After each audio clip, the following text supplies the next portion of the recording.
Bueno, hoy nos toca hablar sobre líquidos. El líquido en el cuerpo humano es la parte más esencial para que los tejidos puedan existir. Sin líquido, nuestro cuerpo no puede vivir. Ustedes saben que 60% de nuestro cuerpo, 60% del cuerpo es agua. 60%. Entonces, si nosotros tenemos depósito de azúcar, tenemos depósito de lípidos, tenemos depósito de proteínas. Entonces, si una persona está en ayunos, en ayuna, puede no consumir azúcar, lípidos, proteínas, pero nunca, nunca, nunca puede dejar de consumir líquido. Un cuerpo que no se hidrata va a empezar a entrar va a empezar a deshidratarse y los tejidos van a comenzar a fallar. Por eso siempre el cuerpo humano, o sea que el líquido es una de las principales fuentes para mantener la homeostasis en los tejidos. Entonces, el líquido, el agua es indispensable para nuestro cuerpo. Entonces, existen los fluidos. Los fluidos son todos los elementos que tienen capacidad de fluir, ¿verdad? En el caso, por ejemplo, en el aire, el líquido en nuestro cuerpo, por ejemplo, en nuestro cuerpo, la sangre. Entonces, el aire y la sangre son fluidos que circulan por los sistemas respiratorio y circulatorio respectivamente, ¿verdad? Todo elemento, toda partícula que posee movilidad y se desplaza libremente y por la poca cohesión entre ellos se le considera como fluido. Entonces, el aire es un fluido, la sangre es un fluido, el agua es un fluido. Todo elemento, toda partícula que no están adheridas, ¿verdad? Y tienen la capacidad de desplazarse libremente, son fluidos. Entonces, el aire es el que circula por nuestro sistema respiratorio y la sangre por nuestro sistema circulatorio.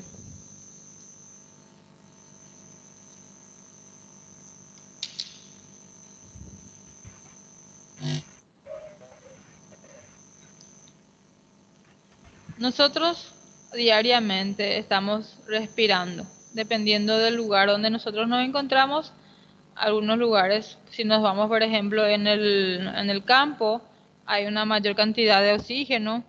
En la ciudad hay mayor cantidad de gases. Entonces, nuestro cuerpo está respirando aire atmosférico. La atmósfera es la envoltura gaseosa que rodea a la Tierra y está compuesta por aproximadamente 21% de oxígeno, 0,03 de dióxido de carbono y el 79% de todos los otros gases inertes, que serían nitrógeno, todo tipo de gases. En un lugar donde hay vapor de agua, ahí disminuye proporcionalmente todos los porcentajes. En un lugar cerrado que haya vapor de agua, si es que no hay un lugar, una corriente, entonces hasta una persona se puede perder la conciencia por falta de oxígeno, ¿verdad?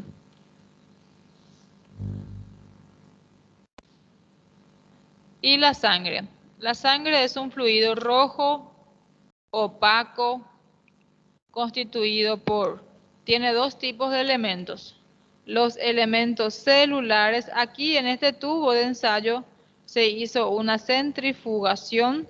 Al centrifugar, el glóbulo rojo se separa del plasma, entonces a esto le conocemos como elementos celulares, todo lo que tienen todas las células de la sangre, y en el plasma están los elementos no celulares. ¿Cuáles son los elementos celulares? Son los glóbulos rojos, glóbulos blancos, las plaquetas, todas ellas están suspendidas en el líquido, ¿verdad? En el líquido más conocido como plasma. 45% aproximadamente, 40 a 45% de la sangre es en elementos celulares. Los hombres tienen más elementos celulares que las mujeres. Las mujeres tienen un poquitito más de 40% y los hombres un poco más de 45%. ¿Por qué? Porque el cuerpo de la mujer tiene menos tejido, menos músculo, entonces necesita menos cantidad de células. El hombre ya es más grande, tiene más tejido, más músculo, entonces necesita mayor cantidad de células para llevar todos los nutrientes y los gases. Y 55% aproximadamente de la sangre es plasma. En el plasma ya están las proteínas, hidratos de carbono, los lípidos, electrolitos, productos metabólicos, gases en solución acuosa. Entonces, el 55% de la sangre es el plasma, que es de un color medio amarillento, amarillo.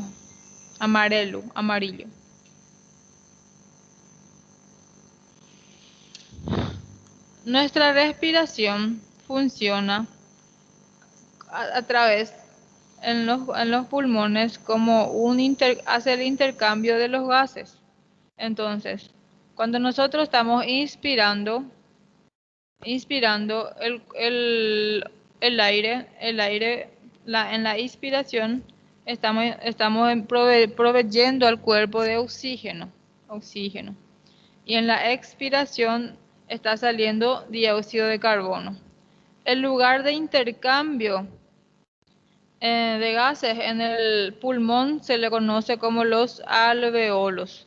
Entonces, en los alveolos, la membrana de las células del pulmón, la célula del pulmón se llama neumocito. Neumo es de pulmón. Neumocito. Entonces, los pulmones, las células de los pulmones se llaman neumocito. Existe neumocito tipo 1 y neumocito tipo 2. Entonces, neumocito tipo 1 y tipo 2. La membrana de estas células que tienen buena permeabilidad a los gases. Haciendo una recordación de tipo de transporte. ¿Ustedes recuerdan cómo pasa gases por la membrana plasmática?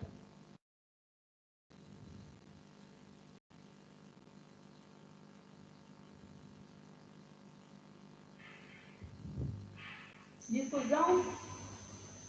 ¿Cómo pasan los gases? Por difusão, ¿no? Por difusión simple. ¿Y por cuál parte de la membrana atraviesa?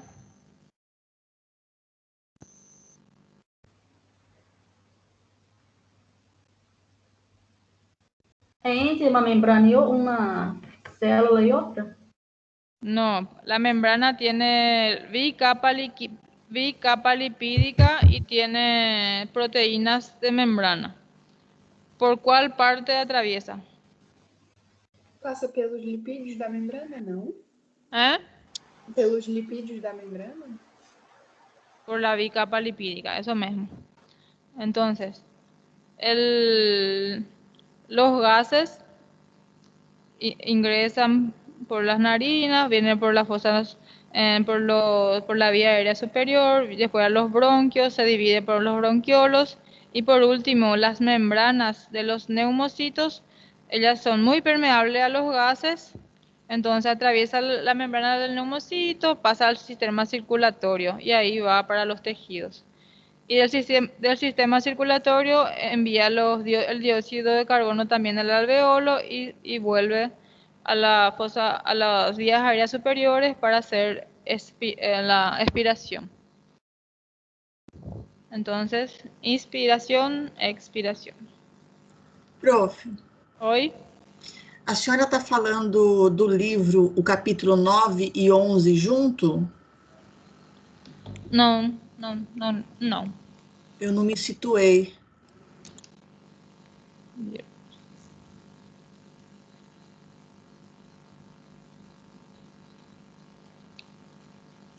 Entonces,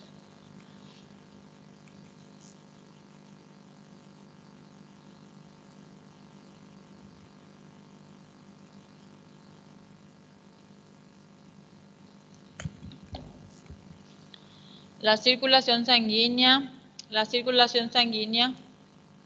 su principal función es,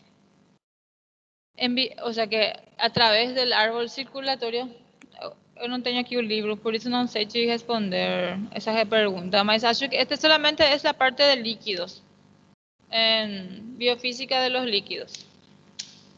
La circulación sanguínea, como su principal función es a través del árbol circulatorio, la sangre transporta a los tejidos las sustancias absorbidas en el tubo digestivo y el oxígeno absorbido en los pulmones.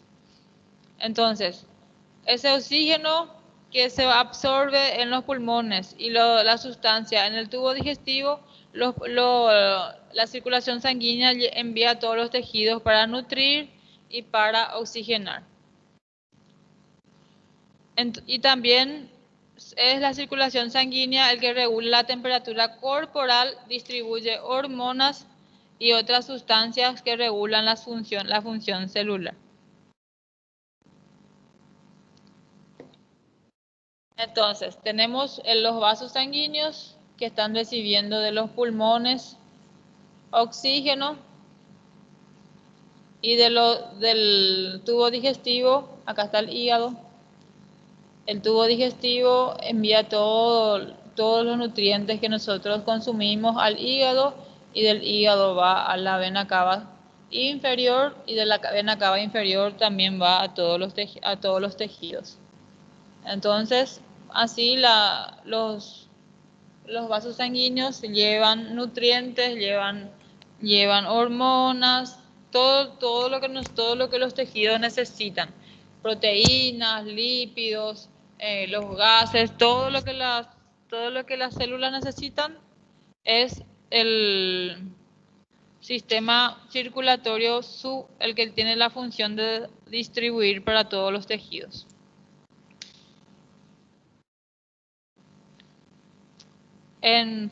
Hablando del sistema circulatorio anatómicamente, el corazón, como ya vimos en la clase pasada, es el encargado de bombear toda la sangre, enviar la sangre a todos los tejidos con una presión, ¿verdad? Necesita presión esa sangre para poder circular por los vasos sanguíneos.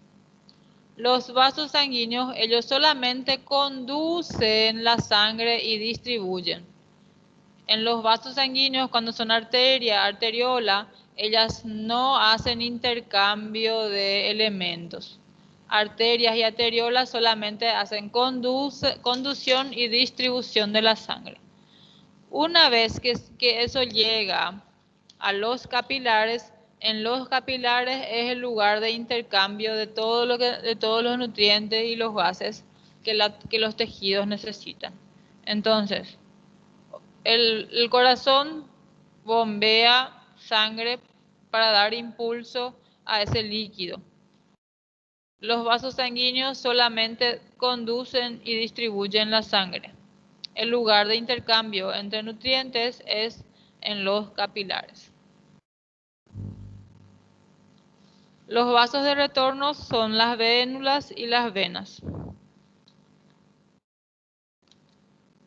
Entonces, de los capilares arteriales también están los capilares venosos. Ellos son los que están recibiendo los productos de desecho de las células y después van a a la vena, a las vénulas, a las venas y siguen a la vena cava inferior o la vena cava superior, a la aurícula derecha y así sucesivamente. Así. Entonces aquí tenemos vena cava inferior, vena cava superior. Vamos a ver si acá hay una imagen más.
Entonces así.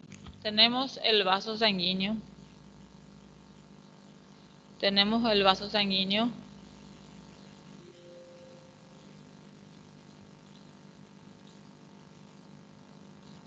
El vaso sanguíneo, cuando entra en el tejido, se divide en varias ramas. Y su última rama es la arteriola, ¿verdad? Acá tenemos la arteriola. Aquí bien pequeñito. Acá tenemos la arteria de mayor calibre. Después se va convirtiendo en arteriola. Hasta esta parte es arteriola. Acá hay un esfínter que hace que pase la sangre a los capilares con una presión no muy fuerte. Porque aquí en los capilares solamente hay intercambio de nutrientes y gases. Entonces, arteriola solamente conducen los elementos hacia los capilares. Acá solamente hay conducción. Acá no hay intercambio. Una vez que la arteria se divide en arteriola y la arteriola en capilares, aquí es el lugar donde hay intercambio de nutrientes y gases. Y este en color blanco es los vasos linfáticos.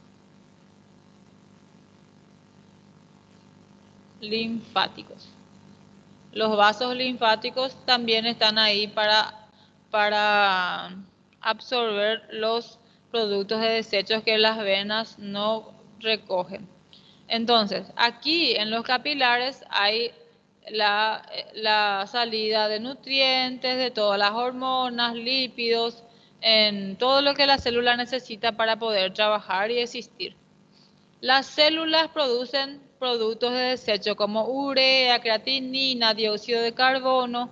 Eso también es liberado en el líquido intersticial o líquido extracelular y los capilares venosos, estos se llaman capilares venosos, ellos absorben esos productos de desecho y va para la vénula, después a la vena y va para la vena cava. Si es que el miembro inferior, vena cava inferior, o si viene de la parte superior, vena cava superior. Bueno, entonces un poco de biofísica. Como yo ya le estaba diciendo, para que esa sangre circule, para que la sangre pueda circular e ir a los tejidos, la sangre, como es un fluido, la sangre puede circular, pero una pequeña distancia, ¿verdad? Si nosotros derramamos el agua sin hacer fuerza, el agua no va a recorrer una distancia grande. Pero ¿qué pasa si hacemos fuerza para derramar el agua? La distancia que va a viajar el agua va a ser mayor.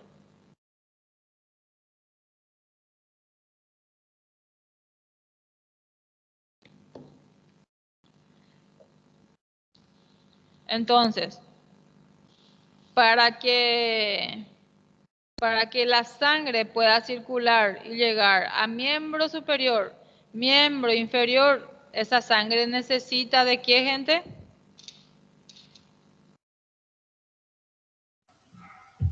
Pressão. Presión.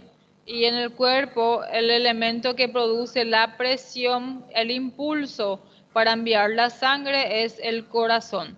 Entonces la sangre llega a la aurícula derecha, pasa al ventrículo, va a los pulmones, después viene la aurícula izquierda, ventrículo izquierdo, y ahí envía con una presión, la presión media es 100 miligramos de mercurio, y la presión regular es 120/80, ¿verdad?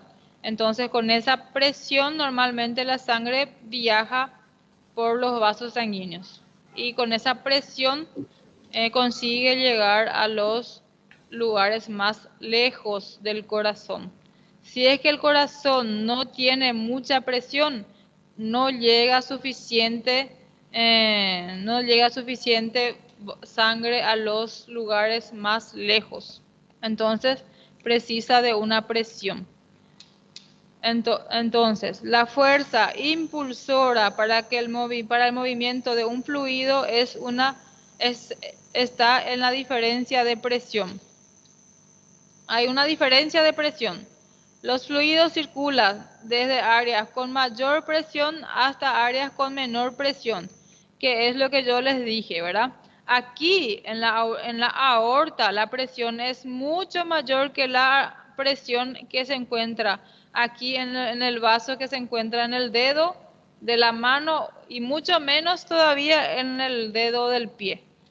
Por isso as pessoas que escalam montañas muito frías y en el frío los vasos sanguíneos también hacen más constricción, ellos fican en más constricción, entonces llega menos aún la irrigación a los vasos y esos tejidos necrosan, porque tiene que mantener la temperatura y todas esas cosas. Cuanto más lejos se encuentra del punto impulsor que envía la presión, va a ir disminuyendo la presión de los líquidos. ¿Están comprendiendo? Sim, professor.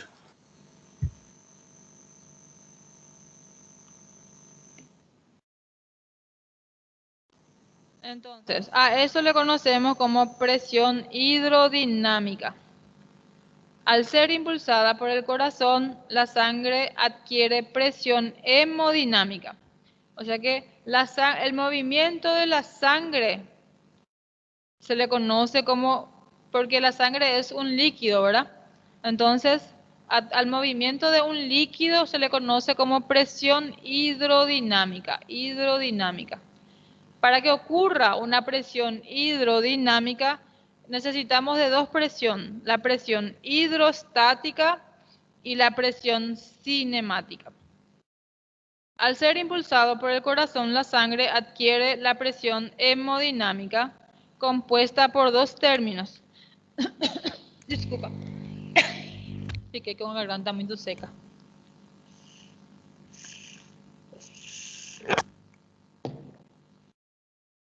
Entonces, el corazón va a hacer fuerza para que la sangre circule por los vasos sanguíneos. Entonces, el vaso sanguíneo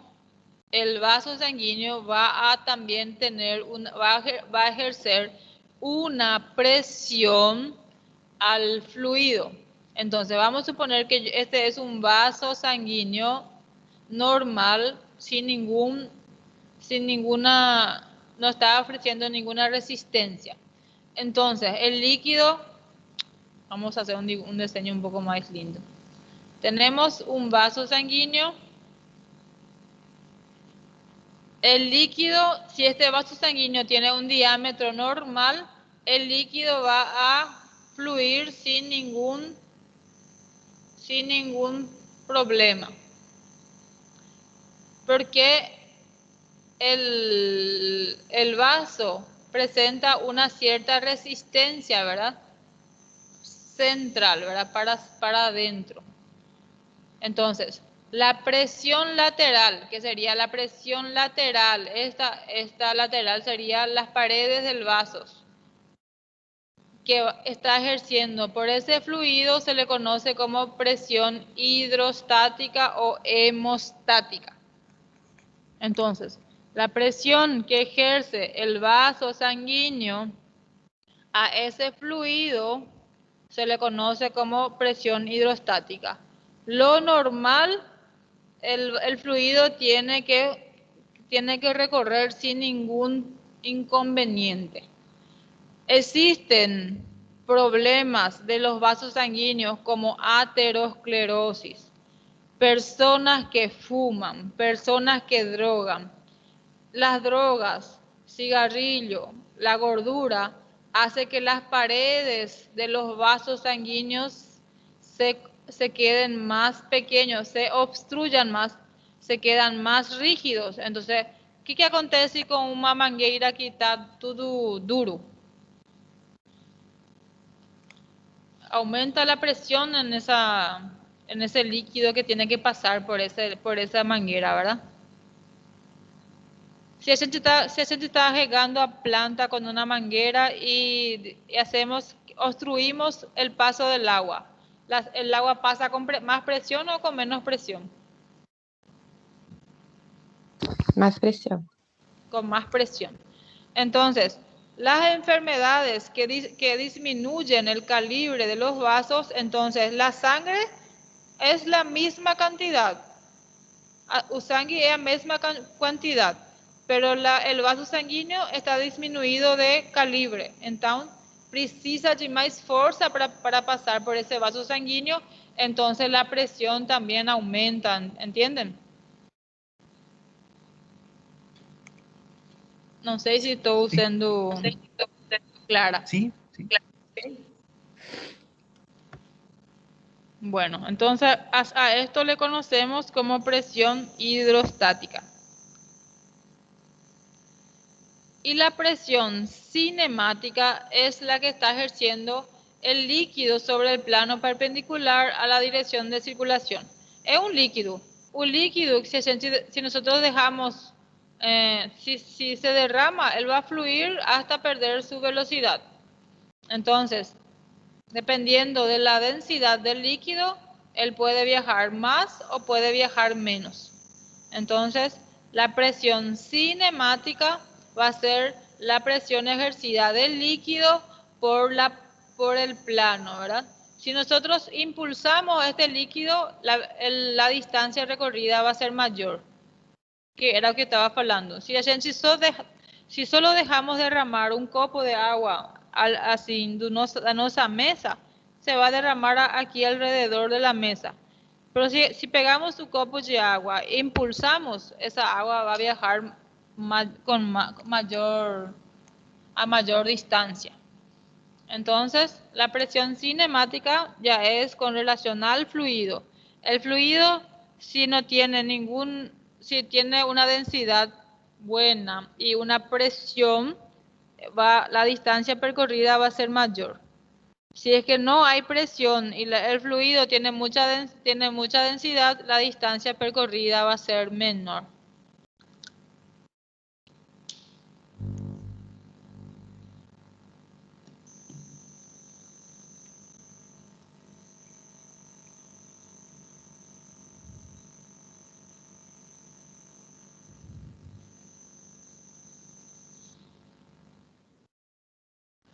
Entonces, la sangre tiene una viscosidad de aproximadamente 0,045 pois. Viscosidad sería eso, gente.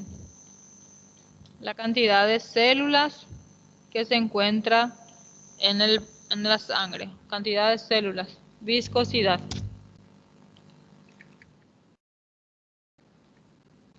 Y se mide en pois, la viscosidad se mide en pois. Y tiene aproximadamente 0,045 pois. Yo les dije que es 45% de la sangre es elementos celulares, ¿verdad? 45%.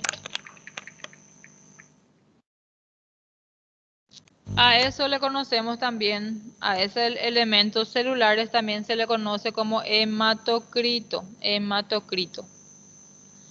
que es el porcentaje del volumen de la sangre ocupado por los glóbulos rojos.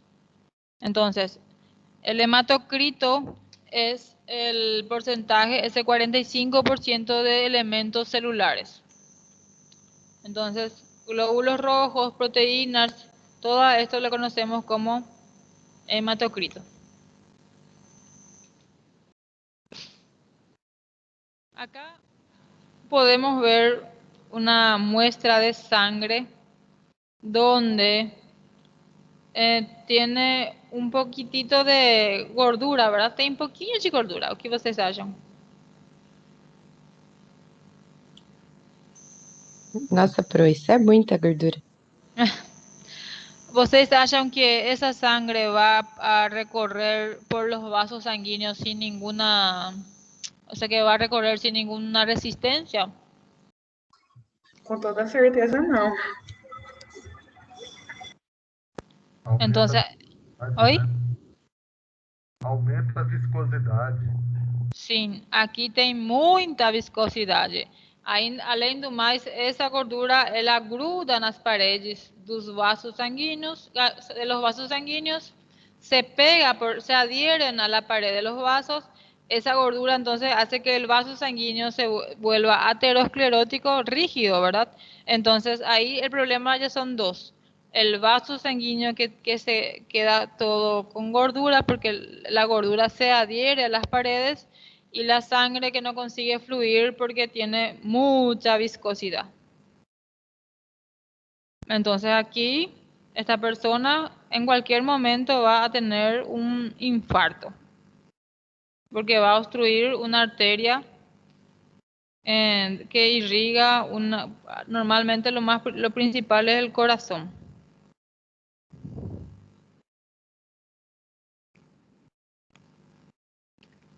Entonces, para que la sangre pueda fluir, medimos la velocidad de la sangre, es el caudal, es constante, pero la velocidad es inversamente proporcional al lecho vascular.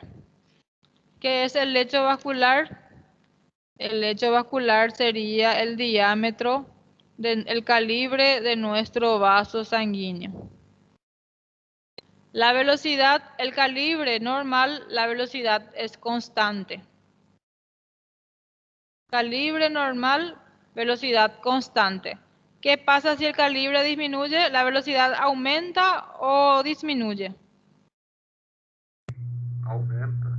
Aumenta. ¿Qué pasa si hay vasodilatación? Diminui. Disminuye. Así mismo. ¿Están comprendiendo, verdad?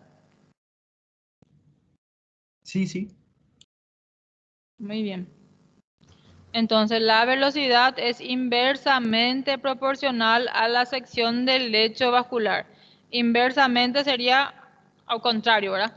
Si el vaso sanguíneo disminuye calibre, la velocidad aumenta. Si el vaso sanguíneo tiene una vasodilatación, la velocidad disminuye. La sección transversal aumenta aproximadamente de 4,5 centímetros cuadrados en la aorta y en los capilares 4.500 ya, porque ellos son muy pequeñitos, ¿verdad?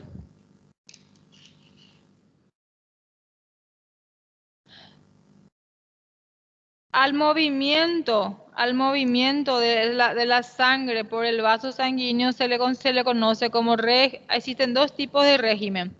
El régimen turbulento, que normalmente ocurre cuando el vaso sanguíneo disminuye de calibre o la sangre tiene mucha viscosidad, entonces la sangre se vuelve turbulenta. Lo ideal es la forma laminar. Nuestro perfil ideal es el laminar, el que viaja sin ninguna restricción. Entonces, aquí en el centro la velocidad es el mayor. Aquí Bien, en las paredes la velocidad es menor. ¿Por qué? Porque aquí hay rozamiento. Aquí hay rozamiento en las paredes. Aquí es su velocidad máxima.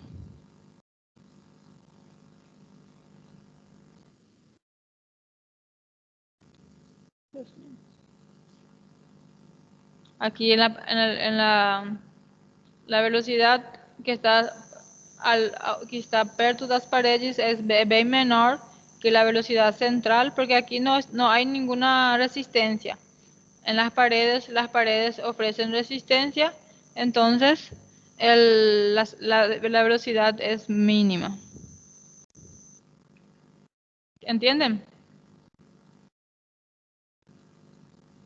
Sim. Sí, profe. Entonces, ¿por qué ocurre el régimen turbulento, verdad? Hay veces que nuestro vaso sanguíneo está con aterosclerosis, hay una placa de ateroma. Entonces, como yo les dije, ¿qué pasa con una manguera que nosotros obstruimos en un punto? ¿Cómo va a pasar el agua? Aumenta a pressão. Aumenta la presión.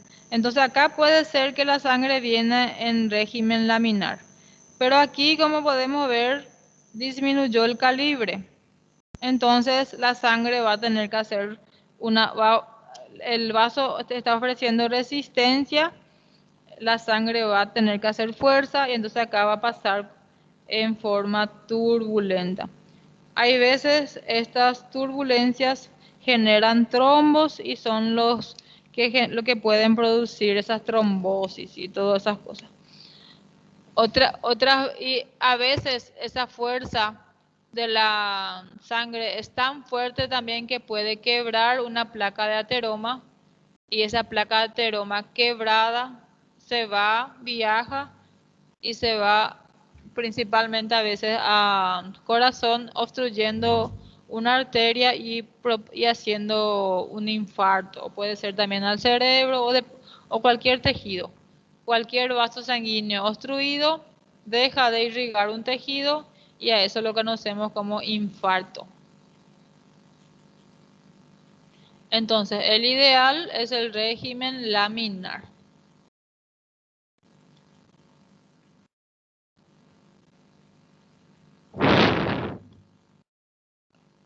Y como estábamos hablando ya, ¿por qué se le conoce como en líquidos, fluidos, verdad?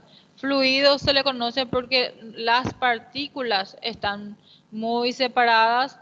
Cuanto más separadas están las partículas, entonces menos fluidos son el elemento, ¿verdad? Los líquidos son materia en un estado físico particular debido a la poca fuerza de atracción entre sus moléculas. Entonces hay poca fuerza de atracción entre las moléculas. Los líquidos no tienen forma propia. Ellos solo adoptan la forma del recipiente que los contiene. Pero su volumen es constante.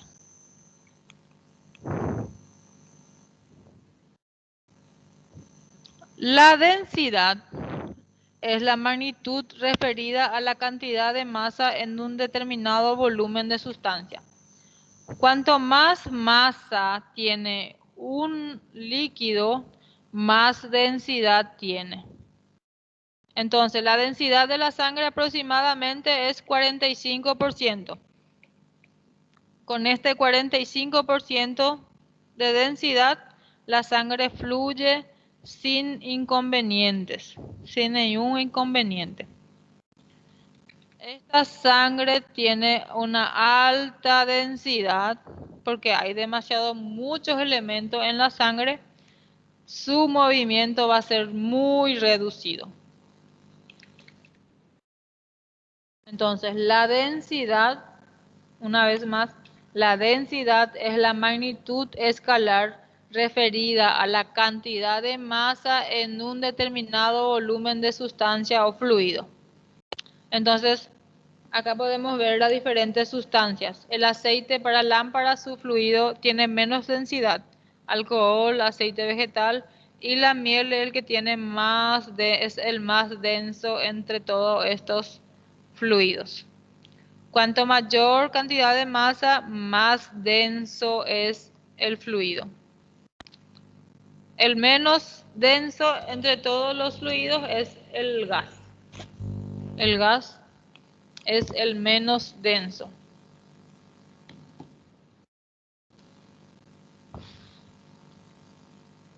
Están los fluidos reales, ¿verdad? Las características de los fluidos reales.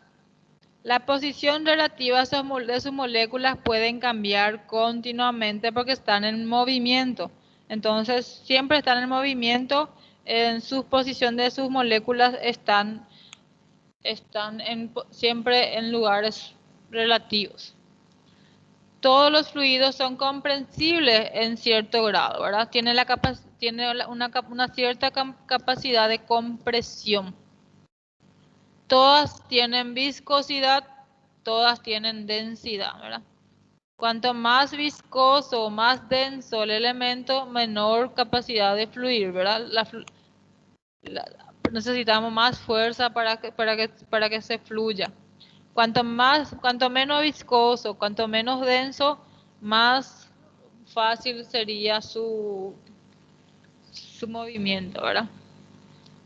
Entonces, dependiendo de la viscosidad, el fluido va a viajar en mayor o menor velocidad, que es lo que estábamos diciendo recién. Cuanto más viscoso es un fluido,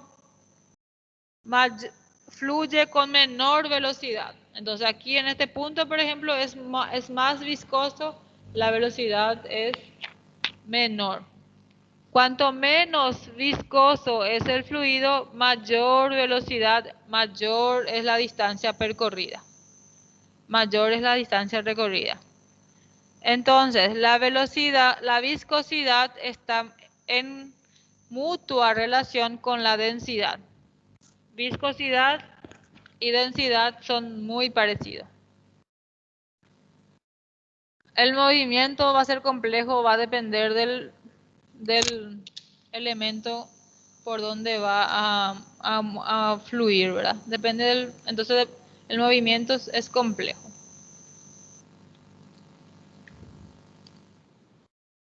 Acá ya hablamos.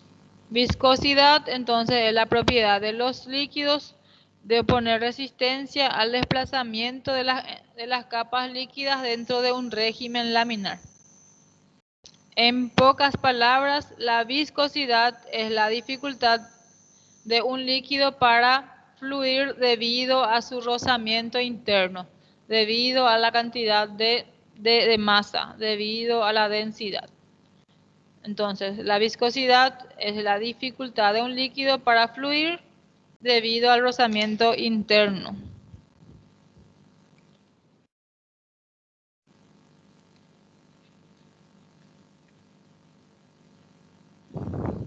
En el cuerpo humano, como yo ya les había mencionado, 60% del cuerpo es líquido.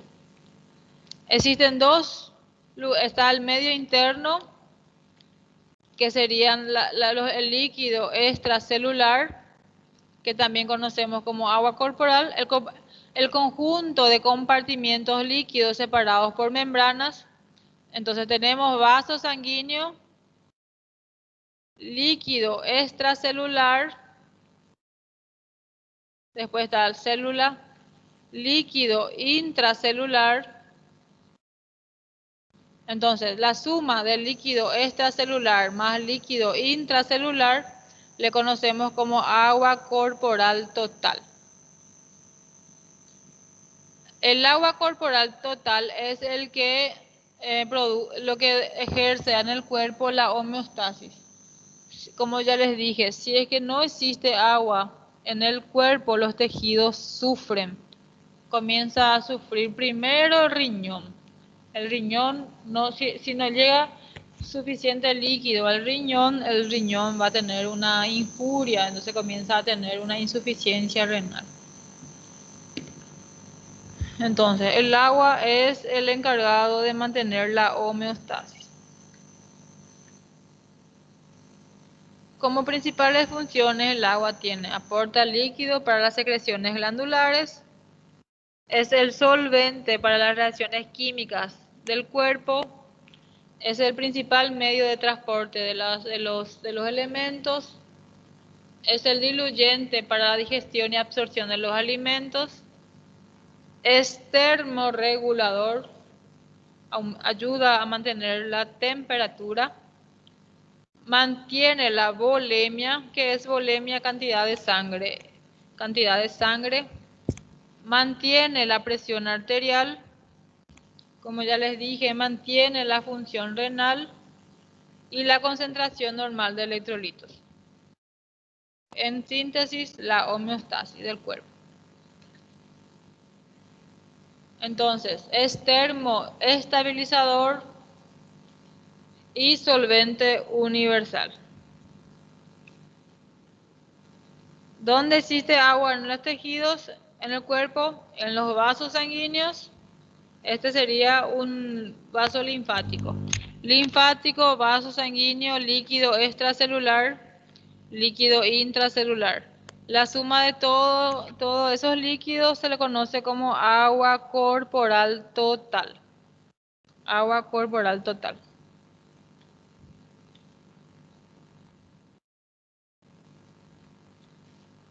Existe un continuo intercambio de agua y moléculas entre todos los compartimentos del cuerpo. Entonces, los capilares liberan en el espacio extracelular todos los nutrientes, todas las hormonas, todos los elementos que la célula necesita, gases. La célula hace su trabajo, produce sus desechos, liberan el líquido extracelular, se va a los capilares venosos y lo que los capilares venosos no absorben se va a los vasos linfáticos. En los vasos linfáticos, todo elemento de mayor peso, virus, bacterias, se van a los vasos linfáticos. En los capilares no puede pasar virus, bacterias, porque si no se produce una infección generalizada.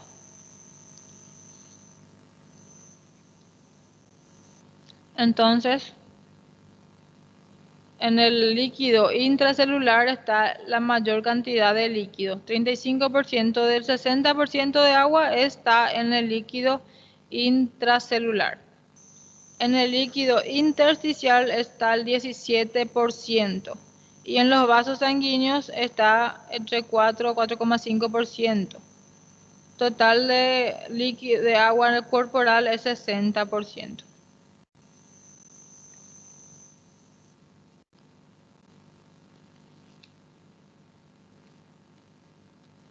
Entonces, si nosotros queremos conocer aproximadamente cuánto de agua necesitamos tomar por día, tenemos que también hacer un cálculo de nuestra agua corporal total. Para conocer el agua corporal total, se hace un cálculo aproximado, suponiendo que una persona tiene 100 kilos. De 100 kilos, 60% del agua, 60% de 100 es 60 litros. Y con respecto a eso, ahí dependiendo del peso de cada uno, se hace la regla de 3. Con una persona que tiene 79 kilos, su agua corporal total aproximadamente es 47,76 litros.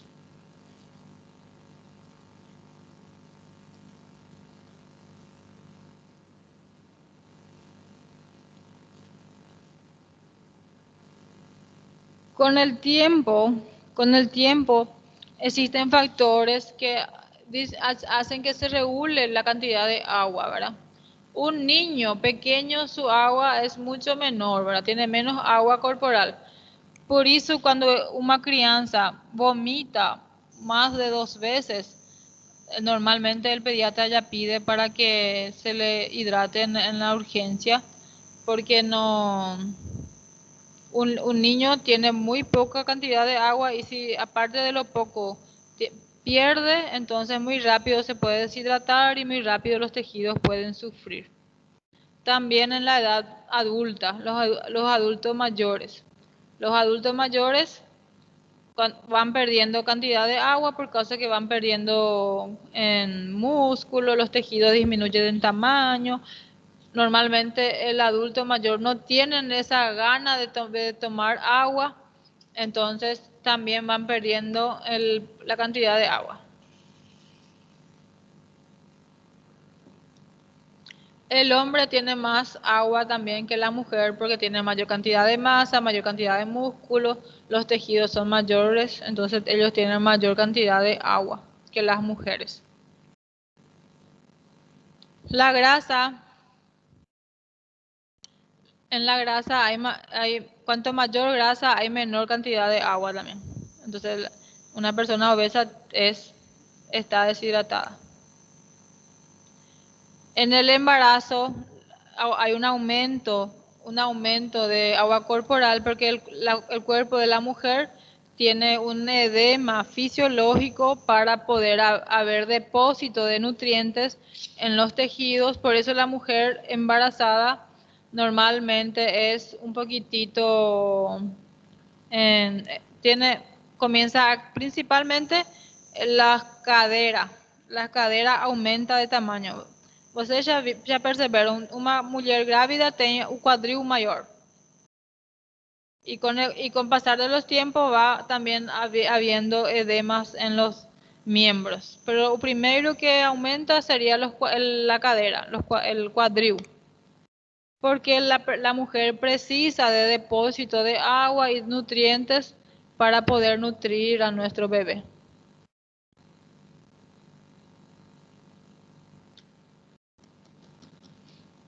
Entonces, nosotros, la única forma de recibir agua, porque el cuerpo todos los días pierde agua, la única forma de recibir agua es por el mecanismo de la sed y alimentos. Solamente por alimentación nosotros consumimos agua. Normalmente, ¿verdad? Normalmente. Y normalmente tenemos, dependiendo de nuestras actividades, algunas personas tienen mucha sed y otras personas tienen menos sed. Las personas más sedentarias, ellas tienen menos sed que las personas que tienen una vida más corrida, ¿verdad? Entonces, la fuente de agua sería la forma por el mecanismo de la sed. Aproximadamente nosotros estamos consumiendo agua en todos los alimentos y todo lo que consumimos estamos ingiriendo el agua. ¿Y cuáles son las formas de salida del agua? Entonces, aproximadamente 500 ml por día nosotros perdemos agua por respiración. Entonces, por la respiración, 500 ml. Por el sudor, aproximadamente 500 ml. Por la orina va a depender de cuánto consumimos. Lo mínimo 800 a 2000 ml por día. Y por las heces, feces, vocês falam 100 ml. La suma de todo esto es 3000 ml día. Esto para una persona que no tiene mucho ejercicio. Una persona que hace más trabajo, respira más, suda más, pierde mayor cantidad de líquido, entonces es mayor la pérdida. Y si hay mayor pérdida, hay mayor también necesidad de ingestión. Porque todo lo que perdemos tenemos que volver a ingerir para que haya un equilibrio. A la pérdida por la respiración y por la piel se le conoce como pérdida insensible. A gente não sente que perde agua cuando respiramos y cuando sudamos. Pérdidas insensibles es la pérdida de agua por respiración y por piel. Las pérdidas sensibles es por la orina y por las heces. Entonces, como ya le dije, Todo lo que se pierde tiene que entrar. A eso le conocemos como balance hídrico. Balance hídrico, entonces, si nosotros perdemos 3 litros de agua, tenemos que consumir 3 litros. Pero los nutricionistas siempre nos piden que tomemos como mínimo 2 litros de agua. 2 litros de agua.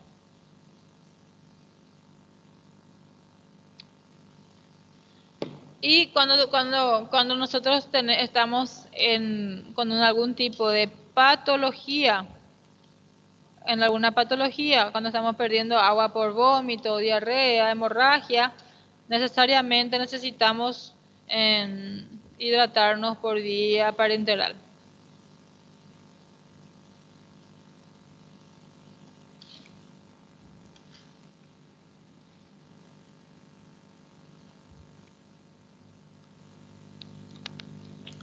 Entonces, el mecanismo, como ya les estaba diciendo, acá tenemos la arteria, arteriola, capilares, el conjunto de vasos sanguíneos de muy pequeño calibre le conocemos como la microcirculación. Están la microcirculación capilares, venosos y arteriales.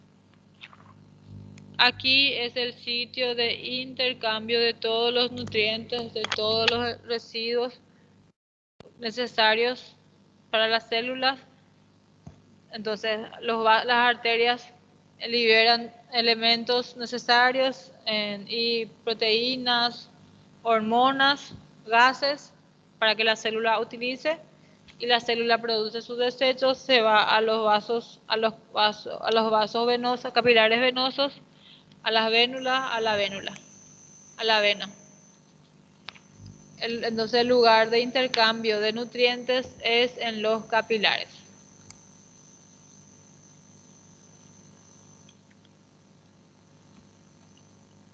Y aquí, en medio de la red capilar, están también los capilares linfáticos. Como ya les dije, acá en los capilares venosos solamente atraviesan elementos muy pequeños, como todos los elementos de desecho, urea, creatinina, dióxido de carbono, atraviesa la red capilar. El 10% del líquido que los capilares arteriales liberaron y que todo el líquido que se libera en los capilares arteriales tiene que volver de vuelta al sistema. 90% del líquido vuelve al capilar venoso. 10% los capilares linfáticos lo que absorben. Entonces, la función de los vasos linfáticos es defensa. ¿Por qué? Aquí, en los vasos linfáticos, están las células de la defensa. Están todos los linfocitos, los macrófagos, porque todo lo que la vena no absorbió, como ya les dije, elementos de mayor peso molecular, virus, bacterias, ellos van a los vasos linfáticos. Y como aquí va a ir virus, bacterias, elementos de mayor peso, eso tiene que ser eliminados, y quienes son encargados de eliminar son las células de la defensa. Los macrófagos, los linfocitos, ellos se encuentran entonces en los vasos linfáticos. También los fagocitos, ellos son el principal sistema inmunológico del cuerpo. Tiene como principal función absorber 10% del líquido, del fluido intersticial que no fue absorbido, y también absorbe macromoléculas y partículas grandes que no consiguen atravesar el capilar venoso.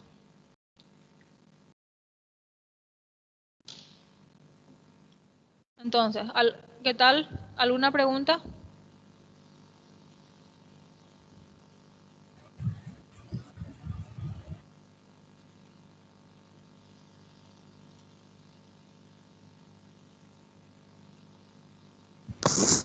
Professora, ¿Qué? a sede já é um sinal de desidratação, né? Então, o ideal é a pessoa criar o hábito de beber água mesmo sem sede. Porque Porque igual uma pessoa sedentária, que bebe menos água do que quem faz atividade física, ela fica mais propícia a ter doenças, né? Então, é bom a pessoa ter o hábito de beber água mesmo sem sede, porque a sede já é um sinal de desidratação. Assim mesmo. Porque uma pessoa sedentária, ela não tem essa necessidade porque ele está parado. Mas o corpo está eliminando igual água, está suando em menor quantidade, está respirando. Também, então, necesitamos, se a gente tomar mais água, a gente vai também orinar, ¿verdad? Porque todo lo que entra tiene que salir. Pero necesitamos